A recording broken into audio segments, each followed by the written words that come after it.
परम प्रेममय যুগপুরুষোত্তম শ্রী শ্রী ঠাকুর অনুকূল চন্দ্রের আতুল চরণে জানাই আমার শতকোটি প্রণাম। জয় গুরু সকল ইষ্টপ্রাণ দাদা মায়েরা। রোজ রাতে রান্নাঘরে এই একটি জিনিস আপনারা জ্বালিয়ে দিন, তাহলেই আপনাদের জীবন থেকে সকল অন্ধকার কেটে গিয়ে আপনার গৃহে সুখ ঐশ্বর্য কিন্তু হু করে বাড়তে থাকবে। আপনি যা চাইবেন সকল দিক থেকে কিন্তু আপনার সকল মনোকামনাকে আপনারা পূর্ণ করতে পারবেন। তাই অতি অবশ্যই কিন্তু আপনারা রোজ রাতে এই একটি জিনিস রান্নাঘরে জ্বালিয়ে দেবেন এবং এই জিনিসটি জ্বালানোর মধ্য দিয়ে গৃহের অর্থনৈতিক যে উন্নতি সেটা কিন্তু বাড়তে থাকবে। আমরা প্রত্যেকেই কিন্তু আমাদের জীবনকে সুন্দর রূপে দেখতে চাই। আমরা প্রত্যেকেই চাই আমাদের সুখ ঐশ্বর্য বাড়ুক।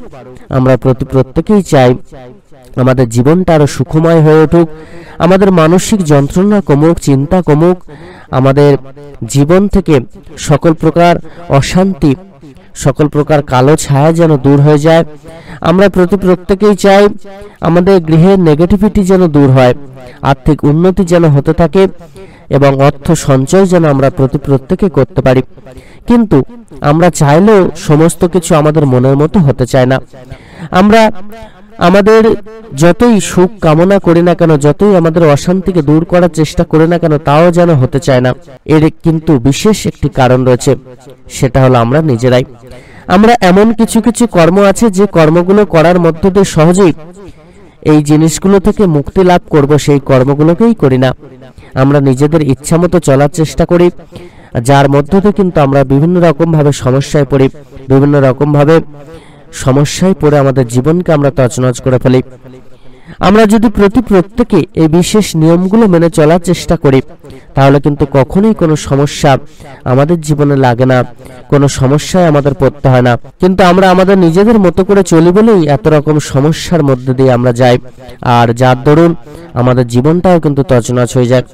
আজকে এমন একটি মহা টোটকার কথা আপনাদের বলবো, যে টোটকার মধ্য দিয়ে সহজেই আপনাদের জীবন বদলে যাবে, কপালের লিখন বদলাবে, গৃহের সকল নেগেটিভিটি দূর হবে, আপনার মানসিক চাপ কমবে এবং সহজেই আপনার গৃহের অর্থনৈতিক উন্নতি সাধিত হবে।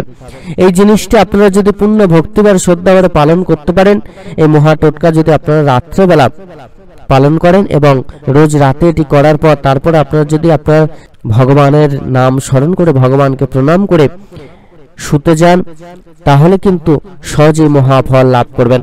সবার প্রথম এই কর্মটি করার জন্য যে উপকরণগুলো লাগবে চলুন সেটি জেনে নেওয়া যাক। এই মহা টোটকা করার জন্য আপনাদেরকে কিন্তু অতি অবশ্যই একটি মাটির সরা নিতে হবে বা মাটির ধনুচি নিতে হবে, তাতে নারকেলের ছোপড়া নিতে হবে, 3টি কর্পূরের টুকরো নিতে হবে, যে কর্পূরটা জ্বালানো হয় আপনারা দর্শকর্মার দোকানে পেয়ে যাবেন। এছাড়া আপনারা কিছুটা ধুনো নেবেন, আর 7টা তেজপাতা নেবেন, 3টি লবঙ্গ নেবেন এবং আপনারা যদি পারেন তাহলে একটি সিঁদুরের পাতা নেবেন। এই জিনিস কটা নিয়ে আপনারা আপনাদের ঠাকুর ঘরে দুপুরবেলায় কিন্তু রেখে দেবেন বা সন্ধ্যাবেলায় রেখে দেবেন। ঠাকুরের কাছে রেখে ঠাকুরের চরণে সাষ্টাঙ্গে প্রণাম নিবেদন করবেন। আপনারা ভগবানের চরণে প্রণাম নিবেদনের পর সমস্ত কর্ম করুন এবং পুরো দিনভর কিন্তু নাম জপ করতে হবে। এই নাম জপ এমন একটা জিনিস যেটা আপনাকে ভগবানের আশীর্বাদ লাভ করতে সাহায্য করবে, ভগবানের কাছে পৌঁছাতে সাহায্য করবে। তাই নাম জপ খুব করে করবেন। আপনি যে ভগবানকেই মানুন না কেন, যে গুরুদেবের দীক্ষা গ্রহণ করুন না কেন, নাম জপ কিন্তু অতি অবশ্যই পালন করবেন এবং খুব করে মনটাকে পবিত্র রেখে সকল সৎ কর্ম কিন্তু করবেন। পুরো দিনটা কিন্তু আপনাদের মনকে পবিত্র রাখতে হবে, দেহকে পবিত্র রাখতে হবে, সকল প্রকার ক্ষৌর কর্ম, সকল প্রকার কুকর্মকে ত্যাগ করতে হবে। এছাড়া মনকে পবিত্র রেখে ভগবানের শ্রীচরণ নিজেদেরকে উৎসর্গ করতে হবে। সন্ধ্যাবেলায় অতি অবশ্যই আপনারা গৃহের চারিদিকে ভালো করে গঙ্গা জলে ছিটা দেবেন, গৃহকে শুদ্ধ করবেন। তারপর গৃহের 4টি কোণে আপনারা অতি অবশ্যই ধূপ দেখাবেন। বাড়িতে যদি তুলসী মঞ্চ থাকে সেই তুলসী মঞ্চে ধূপ দেখাবেন এবং প্রদীপ দেখাবেন। এটি কিন্তু সন্ধ্যাবেলা অতি অবশ্যই পালন করবেন। এছাড়া সন্ধ্যাবেলায় 7 ঘন্টা বাজাবেন আর দেহ মনকে পবিত্র রেখে ভগবানের চরণে পূর্ণ ভক্তিবারে শ্রদ্ধাভরে প্রণাম নিবেদন করবেন। তাহলেই কিন্তু সহজেই তার আশীর্বাদ আপনারা প্রত্যেকে লাভ করতে পারবেন। এবার চলুন আমরা প্রত্যেকে জেনে নিই রাত্রিবেলা যে বিশেষ কর্মটি আমাদের প্রত্যেকেরই করতে হবে সেটি কোন কর্ম।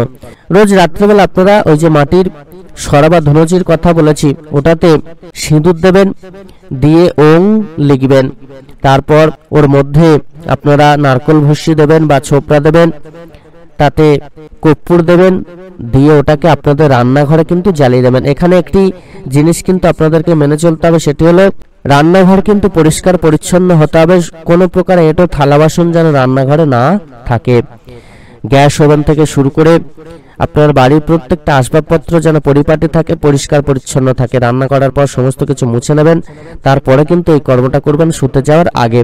তো আমরা ওই ধনুচির মধ্যে নারকল ভুসি নিলাম বা ছোপড়া নিলাম, কর্পূর দিয়ে জ্বালিয়ে দিলাম, দিয়ে তারপর কিন্তু ওটাকে যেমন আপনারা ধোঁয়া দেন ওই রকম ভাবে আপনারা কিন্তু ধোঁয়া করবেন, আর তাতে আপনারা কিন্তু ধুনো দেবেন, দিয়ে আপনার রান্নাঘরে কিছুক্ষণ রেখে দেবেন। রান্নাঘরের চারিদিকে ওই ধোঁয়া দেবেন, তারপর বাড়ির প্রত্যেকটা কোণেই কোণে কিন্তু ধোঁয়া দেবেন। বাড়ির মধ্যে প্রত্যেক জায়গায় ওই ধোঁয়াটা দেখাবেন এবং প্রত্যেক কোণে আপনারা কিন্তু ধোঁয়া দেবেন। আর এই কাজটা যখন করবেন বাইরে যেন না যান, ঘরের মধ্যেই আপনারা করুন, বাইরের কেউ যেন না দেখতে পায়। এটা কিন্তু সবসময় মাথায় রাখবেন, কেউ যেন না দেখতে পায়, তাহলে কিন্তু আর কোনো ফল আপনাদের লাভ হবে না। তারপরে ওই ধনুচির ধোঁয়া আপনারা আবার কিন্তু রান্নাঘরে এসে রেখে দেবেন। ওটা যতক্ষণ জ্বলার জ্বলবে, আপনি কিন্তু তারপরে আপনার ইষ্টগুরু বা ভগবানের নাম জপ করতে করতে ঘুমিয়ে যাবেন। পরের দিন সকালবেলা ওই ধনুচি বা ওই সরাটা নিয়ে আপনারা আবার ঠাকুরের কাছে রেখে দেবেন। পরের দিন রাতে কিন্তু আবার এই কর্মটি করতে পারেন। আপনারা কার্তিক মাস জুড়ে এই বিশেষ কর্ম পালন করতে পারেন, বা যে কোনো শনি মঙ্গলবার এই বিশেষ কর্ম করতে পারেন, বা সপ্তাহের প্রত্যেকটা দিন এই কর্ম কিন্তু আপনারা করতে পারেন। এতে করে আপনার গৃহের নেগেটিভিটি দূর হবে, আপনার মানসিক প্রশান্তি আসবে, সকল ঋণ থেকে আপনি মুক্তি লাভ করবেন। এছাড়া আপনার অর্থনৈতিক উন্নতি কিন্তু সাধিত হবে। সহজেই কিন্তু আপনারা আপনাদের যে সকল সমস্যা আপনাদের জীবনে ছিল সেই সমস্যা থেকে কিন্তু মুক্তি লাভ করবেন।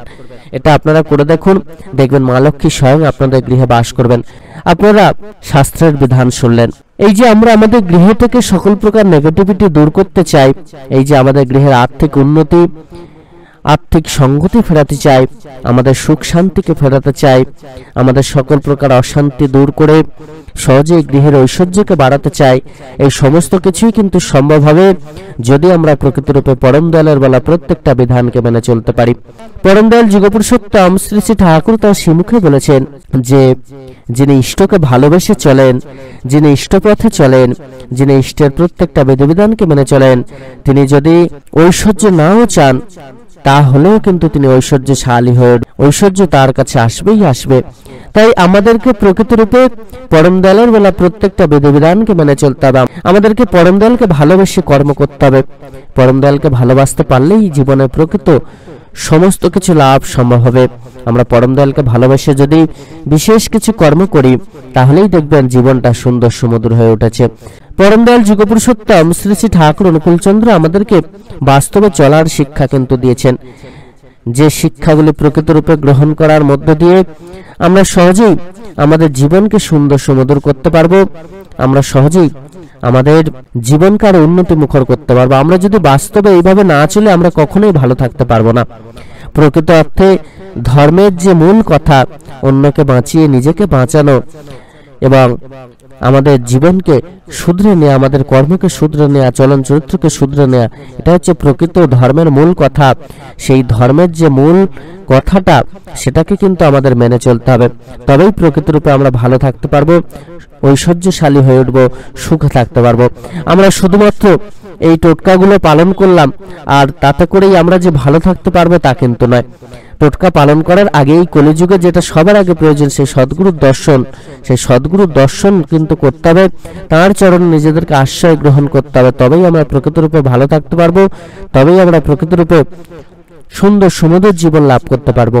আমরা যারা অলৌকিক শক্তিকে বিশ্বাস করি, শুধুমাত্র যে ভগবান মানে তিনি অলৌকিক কিছু করে দেখাবেন বা রাতারাতি বা সেকেন্ডে আমাদের সকল স্বপ্ন পূরণ করে দেবেন, সেটা কিন্তু নিয়ে বসে থাকলে হবে না। আমাদের বাস্তব কিন্তু তেমনটা নয়। আমাদের বাস্তব হচ্ছে সেটাই যেখানে আপনাকে কর্ম করতে হবে, চিন্তা এবং সঠিক কর্মের মধ্য দিয়ে আপনাদের সকল স্বপ্নকে পূরণ করতে হবে।